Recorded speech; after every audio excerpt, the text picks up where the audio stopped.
আসসালামু আলাইকুম। আজকে আপনাদের জন্য নিয়ে এলাম ভিন্ন স্বাদের বিস্কুটের চকবার আইসক্রিম। খেতে দারুণ মজা আর তৈরি করা খুবই সহজ। আর এটা তৈরি করার জন্য প্রথমেই আমরা নিয়ে নিয়েছি 6 পিস ক্যাডবেরি চকলেট।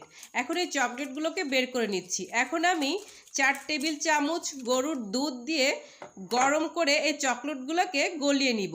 যেভাবে কেকের গানাশ তৈরি করা হয় ঠিক সেভাবে আমি দুধ দিয়ে চকলেটগুলোকে গলিয়ে নিব। এখন আমি এখানে নিয়ে নিলাম 10 টাকা দামের 3 প্যাকেট বিস্কিট।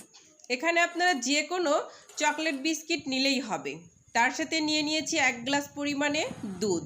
এই দুধ আমি আগে থেকে জাল করে ঠান্ডা করে নিয়েছি চিনি পরিমাণ মতো, আর নিয়েছি আগে থেকে তৈরি করে রাখা চকলেটের গানাশ।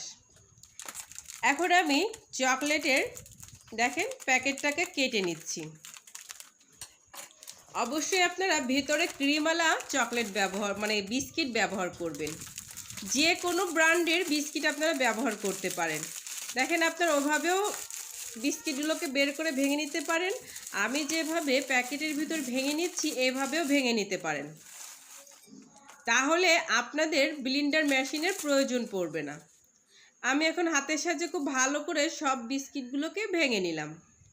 এখন আমি এর ভিতরে দিয়ে দিচ্ছি চিনি। এখানে আমি 4 চা চামচ চিনি ব্যবহার করেছি। চাইলে আপনারা কমিয়ে বা বাড়িয়ে নিতে পারেন। দিয়ে দিলাম 1 গ্লাস পরিমাণে ঠান্ডা দুধ। তার সাথে দিয়ে দিচ্ছি আগে আমি যে চকলেট দেখিয়েছিলাম, চকলেট আমি দুধ দিয়ে ভালো করে গলিয়ে নিয়েছি।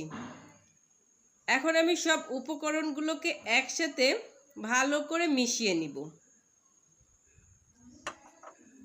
আমার কিন্তু ভালো করে মেশানো হয়ে গেছে। আমি একটা হ্যান্ড উইক্সের সাহায্যে খুব ভালো করে মিশিয়ে নিয়েছি। আপনারা আপনাদের সুবিধা মতো করে মিশিয়ে নেবেন। দেখেন আমার কিন্তু চিনিও গলে গিয়েছে এবং বিস্কিটের কিন্তু কোনো দানা দানা ভাব নেই। এখন আমার প্রয়োজন পড়বে একটি আইসক্রিমের মোল্ডের। আমি একটি পরিষ্কার আইসক্রিমের মোল্ড নিয়েছি। এখন আমি একটি গ্লাসে ভরে সাবধানেরভাবে ঢেলে নিচ্ছি। দেখলেন তো কত দ্রুত তৈরি করা যায় বিস্কিটের চকবার আইসক্রিম। এটা তৈরি করা যেমন সহজ, খেতে কিন্তু দারুণ মজা। চাইলে আপনারা এখানে চকলেট গানাশ ব্যবহার নাও করতে পারেন।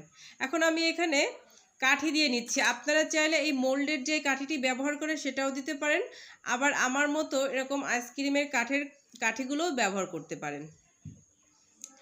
আমি এখন কাঠিগুলো দিয়ে দিচ্ছি। দিয়ে আমি ফ্রিজে রেখে দিব 8 ঘন্টার জন্য। আমি 8 ঘন্টা পর ফ্রিজ থেকে বের করে আপনাদের দেখাচ্ছি। এখন আমি একটি প্লেটে সার্ভ করব। এটি 2 মিনিট বাইরে রাখলেই খুব সহজভাবেই আপনাদের এই চকবার আইসক্রিমটি বেরিয়ে আসবে।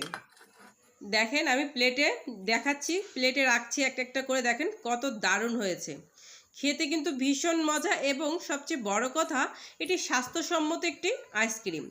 অবশ্যই বাসায় ট্রাই করবেন। আপনার ঘরে যদি ছোট্ট বাবু থাকে তাকে বানিয়ে খাওয়াই দেখবেন, সে খুবই পছন্দ করবে। দেখা হবে অন্য কোনো ভিডিওতে। সকলেই ভালো থাকবেন। আল্লাহ হাফেজ।